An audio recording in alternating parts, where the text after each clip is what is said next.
ES Audio.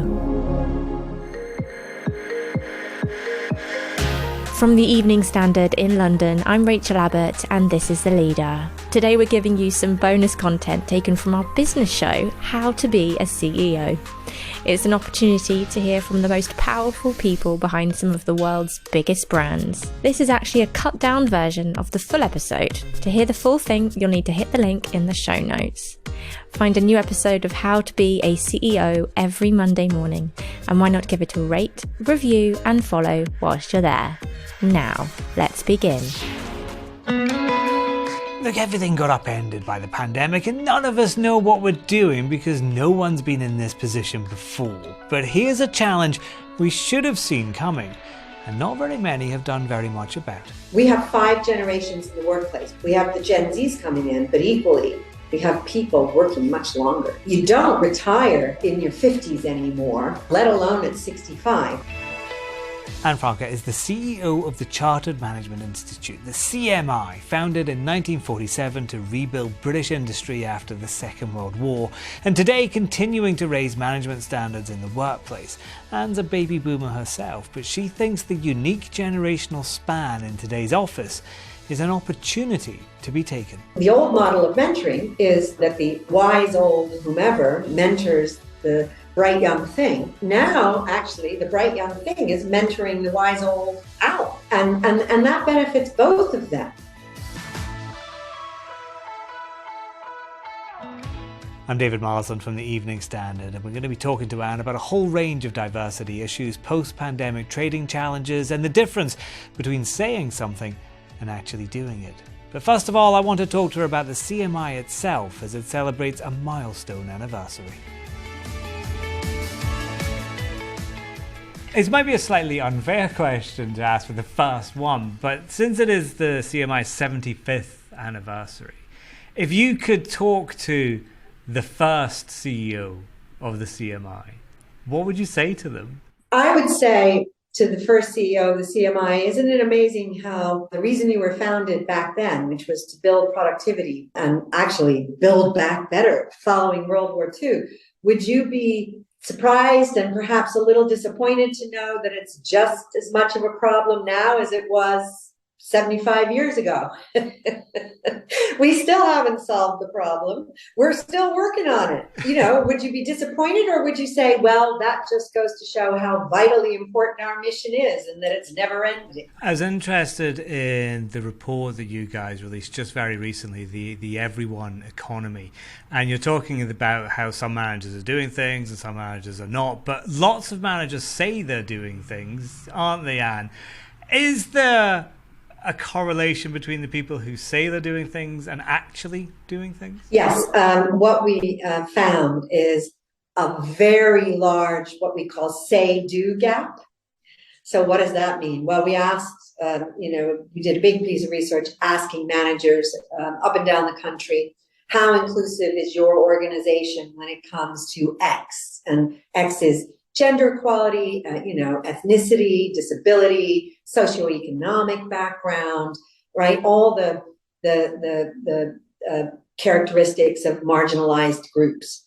And they all said between 80 and 96% of them said, oh yes, we're very inclusive when it comes to gender or ethnicity, disability. So then we said, okay, could you please share with us one specific program or initiative that your organization is doing that you're personally aware of and or involved in? And suddenly the 80 to 95% dropped to between 2 and maybe 40%, and the average was in the 20s. So there's a huge gap, which we call the say-do gap. Organizations say they're doing this stuff. Managers say their organizations are doing this stuff. The reality is they don't know what they're doing, if anything. Now, some of you may have said you're going to rate, review, and follow How to Be a CEO. Maybe you could actually do it. Here's some ads. Plenty of time to at least hit the 5 stars button. Join us again after these.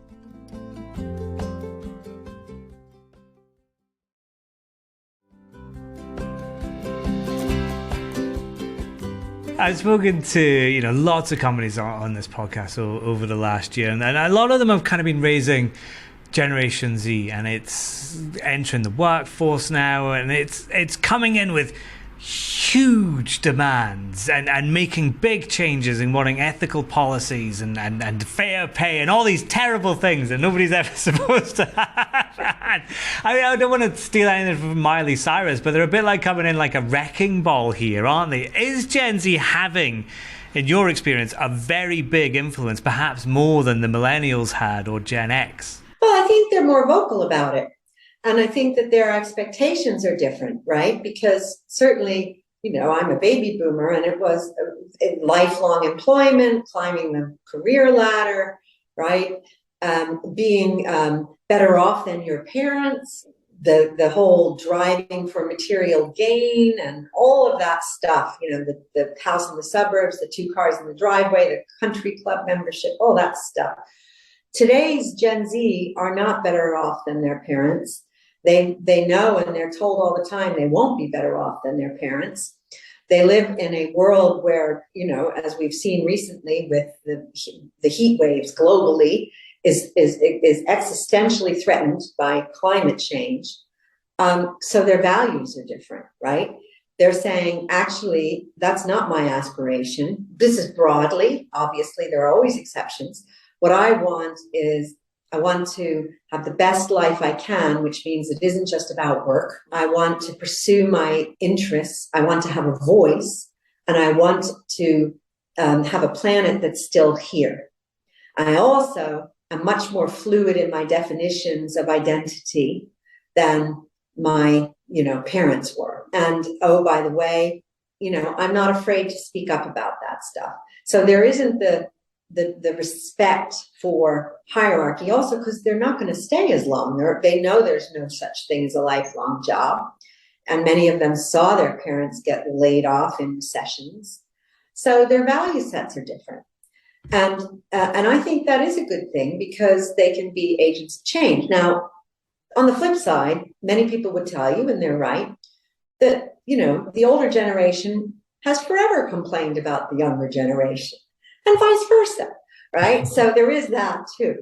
But the other thing that's really interesting as well is that what is also marks this out is this period that we're in out is we have 5 generations in the workplace, because on the other side, we have the Gen Zs coming in, but equally, we have people working much longer. You don't retire in your 50s anymore, let alone at 65. We have people working well into their 70s, whether they're political leaders or CEOs or just normal workers. That's part because of necessity, and it's part because of longer life, expectancies. So you have 5 generations in the workplace, which is a unique phenomenon. Yeah. Are you envisioning generational clashes then between those people who would normally have left the workforce by now and those people who are coming in? Well, what's interesting, David, is that you can look at it this way. You can say there are clashes, or you can again say, actually, that's another form of diversity. It's age perspective, right?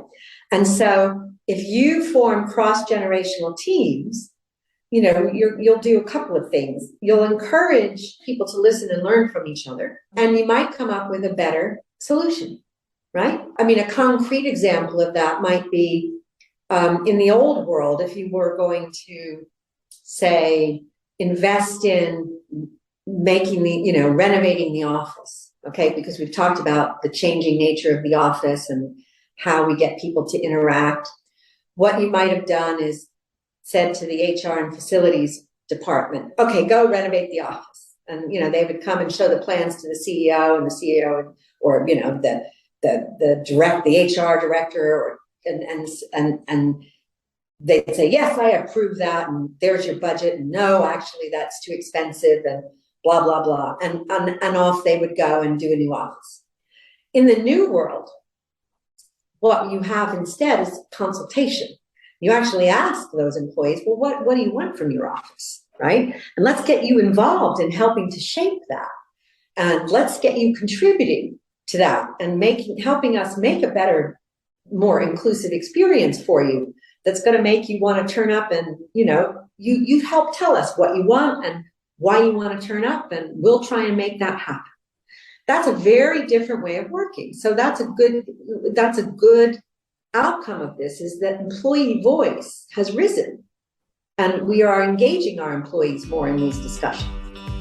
That was Francke from the CMI. Go to standard.co.uk/business for the best business news, interviews and analysis. Or pick up the newspaper. How to Be a CEO is back first thing Monday morning. Let's catch up again then.